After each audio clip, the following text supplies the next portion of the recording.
So I was listening to the radio one day and the host asked, what's something important that happened in the past 30 years that you could think of? I immediately thought the fall of the Berlin Wall before I actually did the math. Then the radio host mentioned Captain Planet to introduce the song We Didn't Start the Fire, and that was my first impression of the Fall Out Boy song. Let's start by talking about the cover. The cover is just text. Usually they have some sort of visual. A Fall Out Boy cover of the Billy Joel song We Didn't Start the Fire, covering newsworthy items from 1989 to 2023.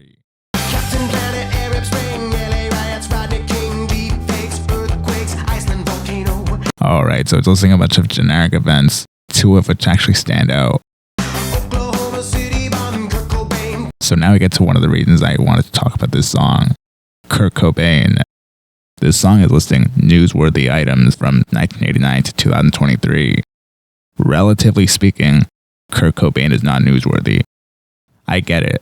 Fall Out Boy is an emo band, so it's not surprising for Cobain to have been named. I went through a Nirvana phase, which is typical of any teenager since the 2000s. That's the thing. I was a teenager. Fall Out Boy has been around for 22 years, since 2001. Pokemon, I guess I understand. MySpace? I haven't heard anyone say MySpace in such a long time.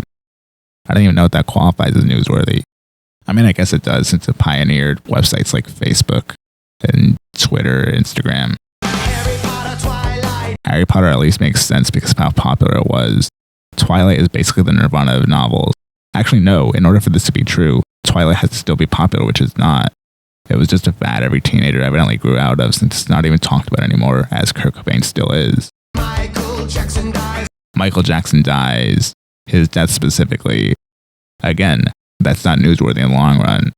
People die all the time. Celebrities die all the time. Why is MJ's death singled out? Just because he was the king of pop? I'm not really into comic books, so I'm not sure why Robert Downey Jr. as Iron Man was listed.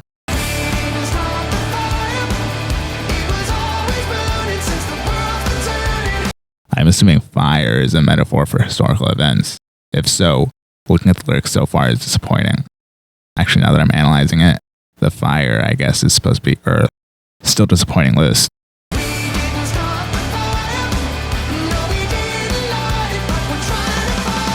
Trying to fight it? How are we trying to fight it by listing such mundane events? Spielberg. In terms of pop culture, this at least makes sense. Steven Spielberg directed some of the greatest films of the decades. He's essentially the Alfred Hitchcock of our generation. Oh, I can't make that comparison. I'll admit, even though I don't like this song, I did try paying attention to as much lyrics as I could to get more ideas on what to say. I was never able to make out Balloon Boy or On Terror. The way the audio fuses and the overly auto-tuned vocals made me think he said, Uwe Boll, Terror. Given the fact that been mentioned, he might as well have said Uwe Boll. I wonder if it was conscious that fire came right after ice. Black Parade is obviously referring to Welcome to the Black Parade by My Chemical Romance, the beginning of which sounds kind of like Frosty the Snowman. Anyway, I've never heard a song mention another song. While My Chemical Romance is relatively mainstream similar to Nirvana, I'm surprised any of their actual songs were named. Also, what's even funnier is the first time the song played, and so many times after, the song that immediately played after this was Helena by My Chemical Romance. Why? Why are there so many mundane pop culture references included in a list of newsworthy events? It was a conscious decision to name these two specifically because of the Grammys. Something that doesn't even belong in a list like this.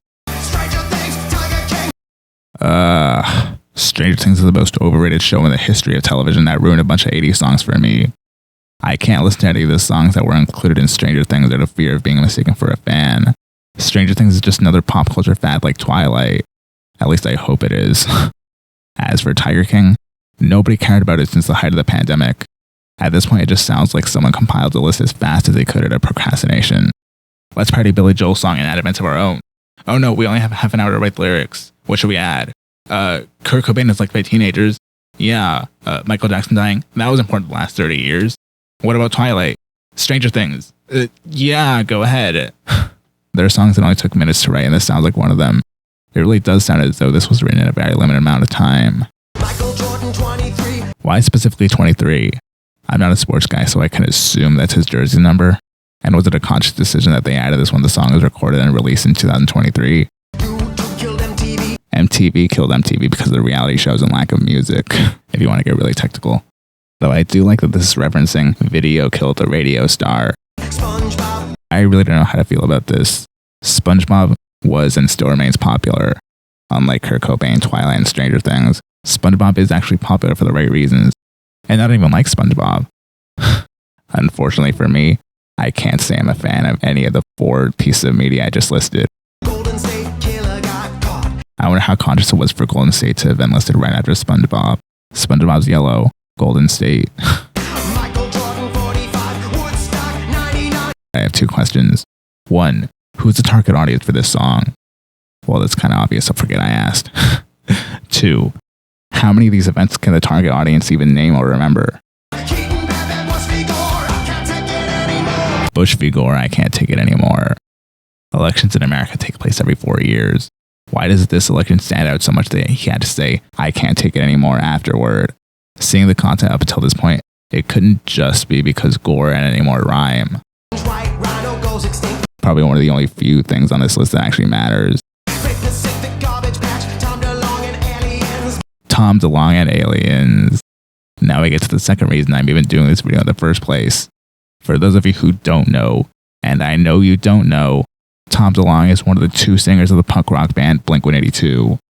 I should mention there are very few songs from rock stations that play in the pop station or today's hit station or whatever. None of Blink-182's songs ever play on those stations. However, just yesterday as of writing this, Fall Out Boy's We Didn't Start the Fire did play in today's hits. I'll never wrap my mind around the fact that My Chemical Romance and Blink-182 are mentioned in pop stations and never actually play. As for the newsworthy events in the last 30 years, first off, it is strange to see Tom DeLonge or Blink-182 mention the same song that lists political and controversial events. Second, we already established who this song's audience is. I highly doubt any of them know about Blink-182, let alone Tom DeLonge, and the alien conspiracy. I know I didn't know who he was when I went through my Nirvana phase. Oh, I didn't even mention the alien conspiracy. Tom has been known for believing in aliens and UFOs, and there's a whole subsection of it on his Wikipedia page. I didn't even know about this until recently. In other words, right before the song was released. When I mentioned earlier that I'd listened to the song on the radio, it's mostly for this. Tom DeLonge and Aliens is a lyric I'll never get over. I should also mention there's a fan-made video, Fall Out Boy, We Didn't Start the Fire, with video footage. I wonder if the creator of that video knew who Tom DeLonge was before creating this video. This entry, I honestly don't know if I'd consider a waste. The song could have named any other band. Slayer, Pantera, Candlemass, Mayhem, Lamb of God. I'm just fascinated by the Blink-182 reference. We went from Kurt Cobain, Michael Jackson dying, Stranger Things, and now Avatar.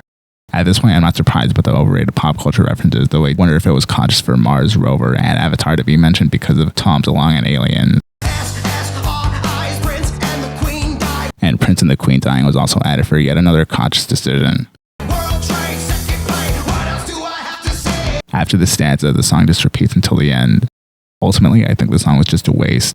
A parody of the Billy Joel song and adding needless pop culture references in what was supposed to list noteworthy events from the past 30 years wouldn't make for a great song. The Tom DeLonge and Aliens line still impressed me though. And if I could really be honest, me saying, oh, I wonder if this thing that's connected to this thing was consciously added right after, was just me being generous. In comparison to Billy Joel's original song, that one at least made more sense because the events were progressing as the list was going on. This is not chronological, and not only that, they just slapped a whole bunch of events, most of which don't even matter in the long run, and have, I guess you could say, no rhyme or reason. So there it is, my take on a popular song about recent history and current events.